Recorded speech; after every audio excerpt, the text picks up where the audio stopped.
Hi, my name is Natalie Weiss, and I hope you enjoyed that fun little story of Edward Bach. Now, lemonade stands have been around for thousands of years. In fact, I myself set up a lemonade stand just the other day. I was able to learn about supply and demand by simply setting up a lemonade stand.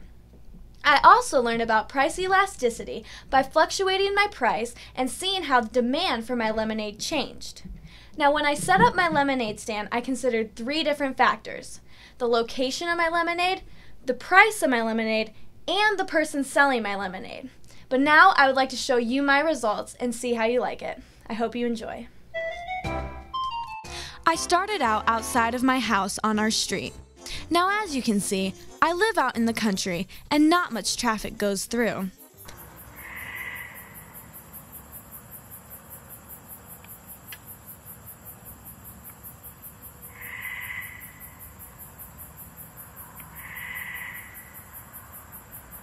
After waiting for a good hour or so, I decided that my supply was outweighing my demand to the extreme.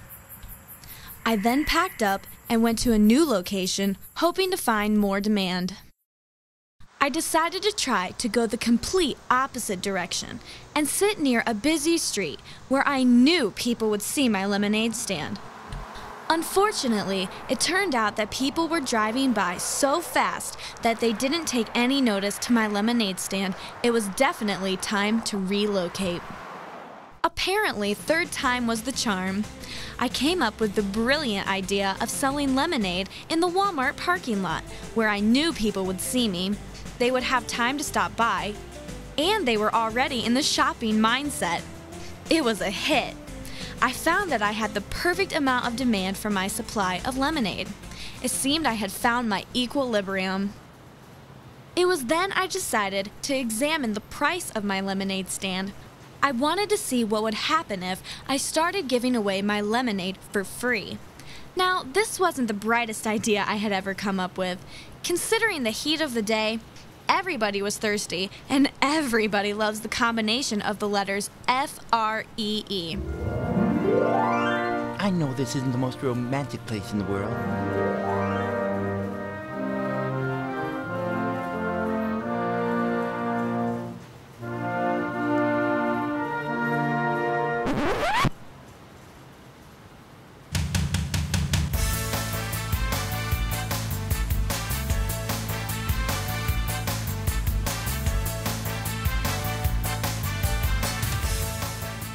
I had so much demand for lemonade that I couldn't keep up.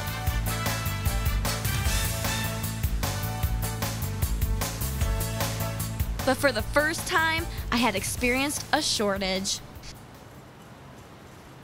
It was time for a price, and it was going to have to be a good one after all that lemonade I had just lost.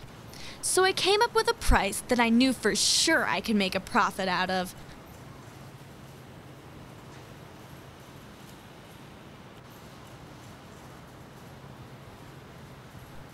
$5 a cup of lemonade.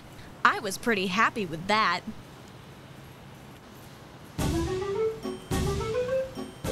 Jinkies, this is hot as Jupiter out here. Say, how much you selling that for? $5. $5? That is outrageous. I would never spend that amount of money in a bajillion light years. Until I realized that not one person would even come close to my lemonade stand. I felt like I had some sort of disease or something. So now I was right back where I was on my dirt road, an utter and complete surplus of lemonade with no demand to speak of. At this this point, I was beginning to realize the way a small change in price could cause a significant change in demand for my lemonade. I started to think back. I think I've heard my econ teacher, Joshua Long, talk about that. What was it called? Oh, what was it? Ah, yes. Price elasticity. It was then I decided that I needed to come up with a price that could make everyone happy. Giving my lemonade away for free just caused way too much demand, and selling it for $5 caused my demand to diminish completely. So I settled for $1 a glass. What an idea! It turned out that I had just as much supply as I did demand. Once again, I found my happy equilibrium. It was then I decided it was time to introduce another factor. I wanted to figure out how a different type of person selling my lemonade would affect my demand. So I called up my good friend Lucifer. Hey Lucifer, do you think you could come help me out with my lemonade stand? Okay, cool. See you in a minute. Lucifer was quick to help.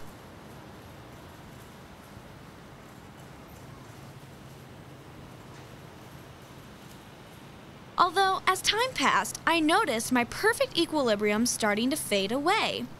People were shying away from my lemonade stand at the sight of Lucifer's appearance, and my demand dropped all over again. However, I didn't have the heart to tell Lucifer the real reason people stopped coming. It's not you. It's me.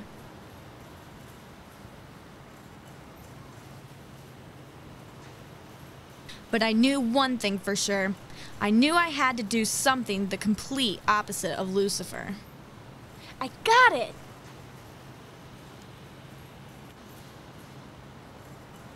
Hey, Grandma, do you think you could come help me sell lemonade? Thanks, Grandma. You're the best!